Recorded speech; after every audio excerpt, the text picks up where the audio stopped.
عید میلاد النبی ایک نئی عید ہو گئی ہے۔ آقا علیہ السلام نے خود اپنے میلاد کی خوشی منائی، تابعین نے منایا، تبع تابعین نے منایا، محدثین نے منایا، ائمہ دین نے منایا۔ ویسے سارے جلوس کٹ دے لیکن میلاد والا جلوس صحابہ کڈیا، میں کہ جڑے تسی کٹ رہے ہو یہ صحابہ کڈے۔ اس سے زیادہ عظیم دن انسانی تاریخ میں کوئی اور نہیں جس میں آپ تشریف لائیں۔ کل ہی ایک صاحب نے مجھ سے پوچھا میلاد منانا کہاں لکھا ہوا ہے؟ میں نے کہا سنیوں کی قسمت میں لکھا ہوا ہے۔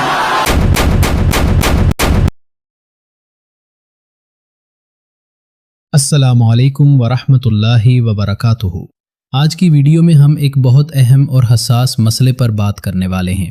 کیا عید میلاد النبی صلی اللہ علیہ وسلم منانا اسلام میں جائز ہے؟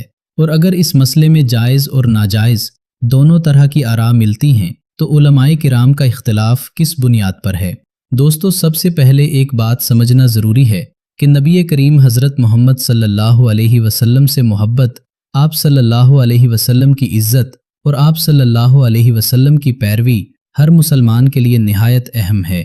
لیکن سوال یہ ہے کہ نبی کریم صلی اللہ علیہ وسلم کی ولادت کی یاد میں ایک خاص دن کو جشن یا محفل کی صورت میں منانا شرعاً کس حکم میں آتا ہے؟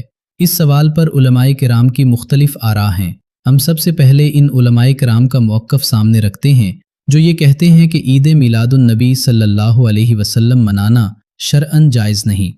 آئیے دیکھتے ہیں کہ ان علماء کرام کی اس بارے میں کیا دلیل ہے اور وہ عید میلاد النبی صلی اللہ علیہ وسلم منانے کو جائز کیوں نہیں سمجھتے۔ اللہ کے رسول کا حکم ہے، عید میلاد النبی ایک نئی عید ہو گئی ہے۔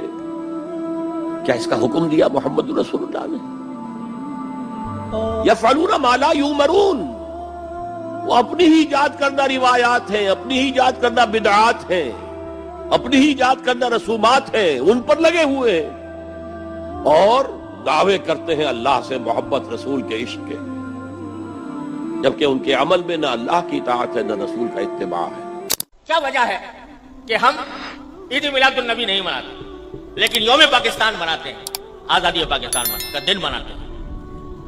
تو میں اس کی وضاحت کرنا چاہتا ہوں کہ اس میں کوئی شک و شبہ نہیں ہے کہ اس کائنات کی تاریخ میں سب سے بڑا عظیم دن وہ تھا جس میں اللہ تبارک و تعالی نے اس کائنات کی ہدایت کے لیے جناب محمد رسول اللہ صلی اللہ علیہ وسلم کو مبعوث فرمایا ہے۔ اس سے زیادہ عظیم دن انسانی تاریخ میں کوئی اور نہیں جس میں آپ تشریف لائیں۔ لیکن آپ ہی کی تعلیمات اور آپ ہی کی سنت اور آپ کے جانثار صحابہ کرام کی سنت یہ ہے کہ انہوں نے کبھی نبی کریم سرور عالم صلی اللہ علیہ وسلم کا دن نہیں منایا، اور اس لیے نہیں منایا کہ اللہ تبارک و تعالی نے رسول کریم صلی اللہ علیہ وسلم کو اس لیے مبعوث فرمایا تھا تاکہ آپ کی ہدایت کی روشنی سے یہ کائنات منور ہو اور لوگ آپ کی تعلیمات کی اتباع اور پیروی کریں۔ آپ کی ذات والا صفات وہ ہر قسم کی رسمی کارروائیوں سے کہیں بالاتر ہے، اور حضرات صحابہ کرام جو آپ کی زندگی کے ایک سانس کے بدلے اپنی ساری زندگیاں نچھاور کر سکتے تھے، انہوں نے کبھی یہ دن نہیں منایا۔ عید میلاد منانا اسلام میں اضافہ ہے، اسلام میں ویلڈنگ ہے، ٹاٹ کی پیوند کاری ہے۔ نبی صلی اللہ علیہ وسلم نے اپنی زندگی کے اندر جتنے ربیع الاول آئے کبھی عید میلاد نہیں منائی۔ مجھے کل ہی کسی بھائی نے کلپ بھیجا حضرت قادری صاحب کا، وہ کھول کے بیٹھے ہیں کتابیں، 10ویں صدی میں اس نے منایا، 12ویں صدی میں اس نے منایا، 9ویں صدی میں اس نے منایا، 8ویں صدی میں اس نے منایا، بزرگوں کے حوالے دے رہے ہیں۔ ہم کہتے ہیں بھائی آپ نے یہ حوالے دے کے کیا کمال کر لیا؟ یہ تو ہم خود مان رہے ہیں کہ یہ کام شروع ہوا ہے 6 صدی ہجری کے لاسٹ میں۔ ملک مظفر نے، شاہ اربل نے اس بدعت کی بنیاد رکھی۔ اگر آپ کو دعویٰ ہے ایمان کا، عقیدے کا، تو مجھے دکھاؤ ابو بکر نے منایا، عمر، عثمان، طلحہ، سعد، سعید، زبیر رضوان اللہ علیہ مجمعین نے منایا۔ صحابہ کا دور جس کے بارے میں پیارے نبی نے فرمایا تھا بہترین دور میرا، پھر میرے بعد، پھر اس کے بعد تابعین نے منایا، تبع تابعین نے منایا، محدثین نے منایا، ائمہ دین نے منایا۔ یہ تو 6 صدی ہجری سے آپ نے اس کی بدعت کی۔ دوستو، جیسا کہ آپ نے دیکھا اور سنا، ان علماء کرام کے مطابق یہ کام نہ کبھی صحابہ کرام علیہم الرضوان نے کیا اور نہ ہی خود نبی پاک صلی اللہ علیہ وسلم نے کیا۔ لہٰذا ان علماء کرام کے نزدیک یہ عمل ناجائز اور بدعت ہے۔ اب ہم چلتے ہیں ان علماء کرام کی جانب جن کا یہ دعویٰ ہے کہ عید میلاد النبی صلی اللہ علیہ وسلم منانا جائز ہے۔ کل ہی ایک صاحب نے مجھ سے پوچھا میلاد منانا کہاں لکھا ہوا ہے؟ میں نے کہا سنیوں کی قسمت میں لکھا ہوا ہے، اس لیے کہ ہم نے تاریخ میں دیکھا ہے کہ جب رسول مکہ میں آئے تو وہاں قسمت والے ایمان والے نہیں تھے، اس لیے ہو سکتا ہے انہوں نے ظاہری خوشی نہیں منائی، لیکن مدینے والوں کی قسمت میں تو ایمان تھا۔ جب رسول نمودار ہو رہے تھے، ارے میاں انہوں نے تو دف بجا بجا کر کے اپنے نبی کا استقبال کیا، تم تو صرف ہمارے جھنڈوں پر اعتراض کرتے ہو۔ ابھی تو ہم نہ ڈھول اٹھائے ہیں نہ دف اٹھائے ہیں، مدینے والی بچیاں دف بجا کر کے میرے نبی کا استقبال کر رہی تھی، اور میرے آقا نے اگر یہ بدعت اور شرک ہوتی تو مدینے والوں کو کہتے لے جاؤ اپنے دف اندر، یہ سب کیا کر رہے ہو؟ بلکہ صدیق اکبر فرماتے ہیں حضور نے خوشی کا اظہار فرمایا، پتہ یہ چلا میلاد منانے والوں سے میرے آقا بھی راضی ہوتے ہیں۔ سوال کرتے ہیں کہ کیا میلاد منانا حضور کی سنت سے ثابت ہے؟ صحابہ نے کیا، بات ختم ہو گئی۔ جب آقا علیہ السلام کی اپنی سنت سے ایک عمل ثابت ہو گیا تو اس کے بعد سارے سوالات ساقط ہو جاتے ہیں۔ آقا علیہ السلام نے خود اپنے میلاد کی خوشی منائی، یہ بہقی ہے سنن کبریٰ، اس کی جلد 9 ہے اور اس کا باب 43 ہے 43۔ حضور صلی اللہ علیہ وآلہ وسلم کے بارے میں عن قتادہ عن انس رضی اللہ تعالی عنہ ان النبی صلی اللہ علیہ وآلہ وسلم عقّ عن نفسہ بعد النبوہ، بعثت اعلان نبوت کے بعد آقا علیہ السلام نے اپنی طرف سے عقیقہ کی۔ عقّہ کا لفظ ہے، عقّہ کا ایک ذہن میں رکھ لیں، عقّہ ولادت کی خوشی میں ولادت کے طور پہ بکرا ذبح کرنا کھلانا، یہ جو عمل ہے اس کو عقیقہ کہتے ہیں۔ یہ بہقی کی، میں 2-3 احادیث کی کتب پہلے عرض کر لوں، اس کے بعد پھر میں اس کی انٹرپریٹیشن پر آتا ہوں۔ یہی حدیث مسند الصحابہ امام رویانی نے بھی روایت کی ہے، جو 307 ہجری میں جن کی وفات ہوئی۔ اسی حدیث کو اس کو قتادہ عن انس ان النبی صلی اللہ علیہ وسلم عقّ عن نفسہ بعدما بعثہ اللہ نبیّا، کہ حضور علیہ السلام نے نبی کے طور پہ مبعوث ہونے کے بعد اپنی طرف سے عقیقہ یعنی بکرے ذبح کیے اور بکرے ذبح کر کے کھانا لوگوں کو کھلایا۔ یہ دوسری حدیث ہے جس کو میں نے مسند رویانی کے حوالے سے عرض کیا۔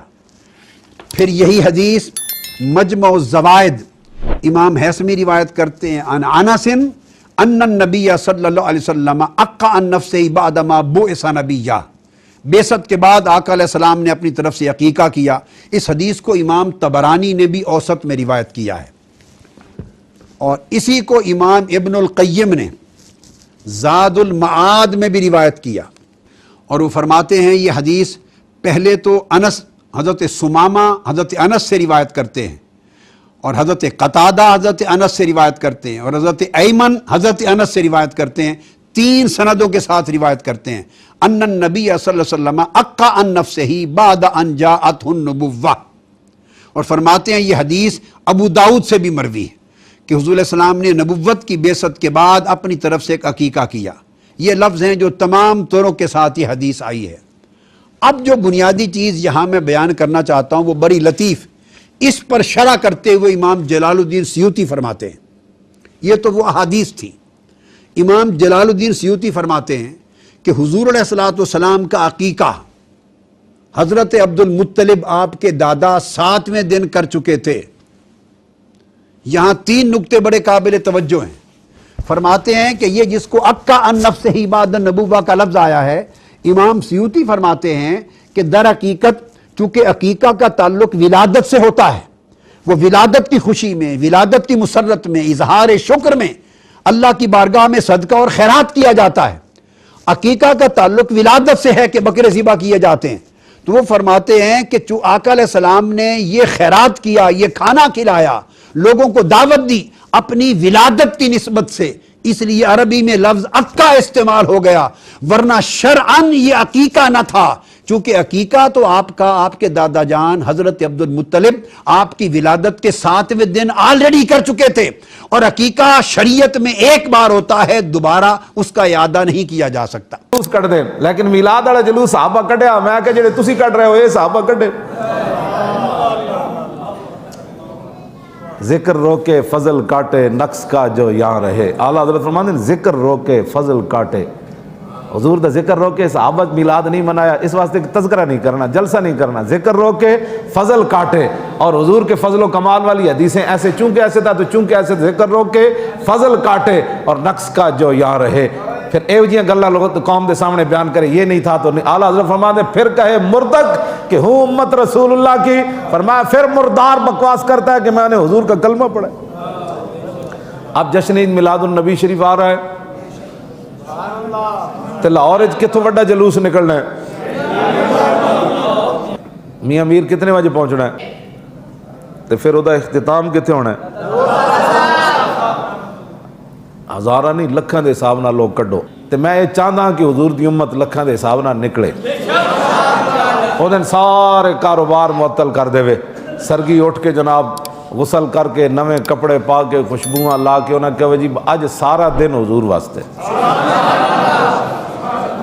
تے بے مقصد تے بے ہدا نہیں پھٹوریاں دی دکان تے جا کے بندہ کھڑا ہو جائے, جہاں جی پھٹورے دی دکان تے کدی کھڑا ہو جائے, کدی جناب جوس پینا شروع کر دے. نہ جس ویلے چل رہے ہون تو پھر پوری توجہ ہوئے کہ میں آج اس محبوب دے واسطے جا رہا جنہ محبوب آج دنیا تے تشریف لے آئے.